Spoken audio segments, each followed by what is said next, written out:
Our next speaker is Robert Newman. He's one of my partners in the benefits group at Covington, and he's going to talk about a concept that we developed in the process of commenting on Mark Every's and the Treasury Department's hybrid retirement plan regulations. Robert? Thanks, Richard. The plan I'm going to talk about is called the Portfolio Cash Balance Plan. And the defining feature of this plan is the ability of the plan to tailor investment returns to the employee's circumstances. I'm going to tell you how it works, but I'm also mindful of Karen Friesman's intro about the hook, so I'm just going to look behind my shoulder as I say this. Hope I don't get into too much jargon. An employee's participation in this plan is automatic. Benefits are funded entirely by the employer. And as with other cash balance plan, the benefit is expressed as an account balance. The account balance consists of pay credits and investment credits. Pay credits typically would equal a percentage of the employee's current pay and would be credited as the employee works. The investment credits are where this plan differs from a typical cash balance plan. Investment credits are determined based on an individually appropriate retirement investment portfolio that adjusts over time.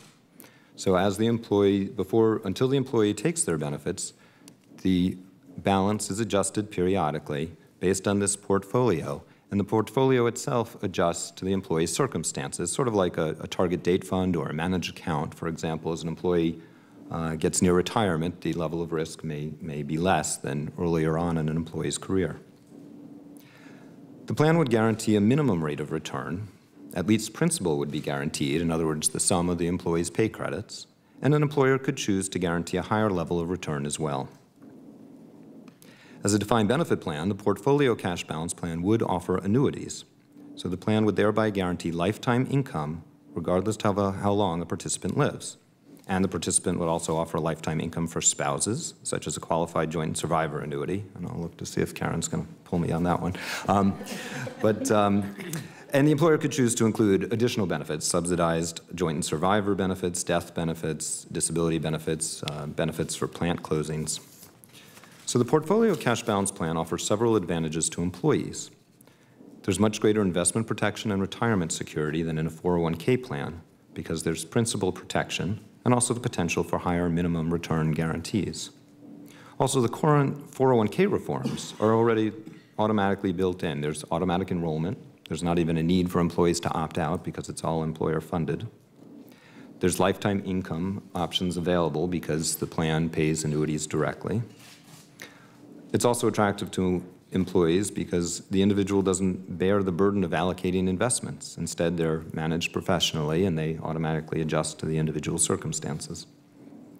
The individual shares in the investment risk, but that seems appropriate because the individual's the investment return will be adjusted to their individual circumstances, and they have the upside potential of sharing in the investment risk with the guaranteed protection of at least principal, if not a higher level. And the individual can eliminate the risk of outliving one's savings by taking an annuity.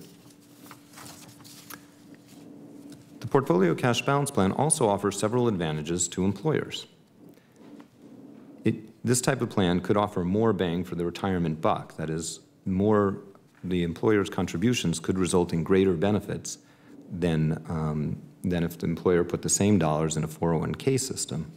For example, with professional investment instead of individual direction, one might expect generally there would be higher returns, which ultimately would turn into greater benefits for the same contributions by the employer. There's also no need for the time and expense of trying to teach employees how to manage their own retirement savings. You could eliminate the distraction of the workforce in managing their retirement accounts. And you could include investments that aren't available in 401k plans. The Portfolio Cash Balance Plan might also be attractive to employers because it can be structured to minimize funding volatility. And this is somewhat similar to the point that Rich just made about the adjustable pension plan. Plan assets can be invested to mirror individual accounts, and this dramatically reduces funding volatility. And this isn't just a theoretical possibility. There are plans that are similar to the Portfolio Cash Balance Plan or even the adjustable pension plan that have been in existence for some time.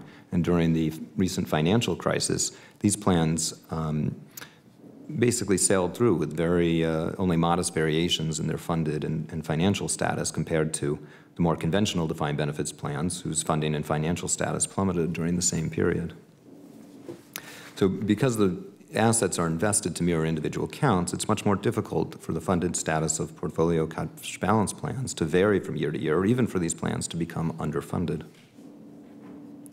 And I just want to, Robert, if I could draw a line under that, and Rich, I mean, we've talked about this before. When you look at sort of conventional defined benefit plans and what happened to their funded status during the recent financial downturn and earlier financial downturns, they basically fall off the table, and really dramatic declines in the funded status. Josh might have noticed. These plans that Robert and Rich are talking about, their funded status sort of just flatlines straight across. It's like it didn't happen. Now, that happens because the impact of the market decline is being absorbed by the participants in the reduction in their benefits. But still, in terms of the attractiveness to the employer, I mean, this is sort of a critical feature. And a couple other benefits to employers that I'll mention are employees are better prepared, maybe better prepared for and confident about retirement, allowing for a more rational transition from workforce to retirement.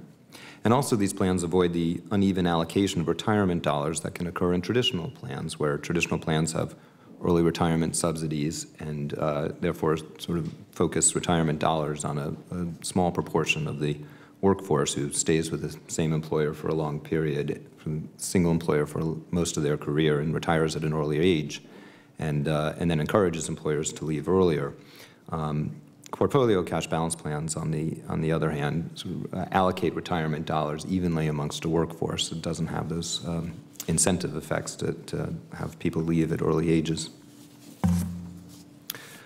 So the portfolio cash balance plan therefore shares risk between employer and employee. The investment risk is primarily borne by the employee because the investments are tailored to their circumstances, but the employer bears the risk with respect to the minimum guaranteed return.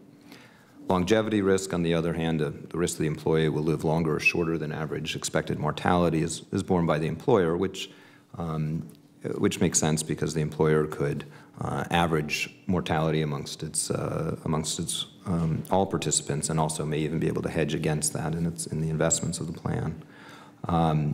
So, in sum, the portfolio cash balance plan shares risk between the employee and the employer in a way that really could be attractive to both of them. Thank you very much, Robert.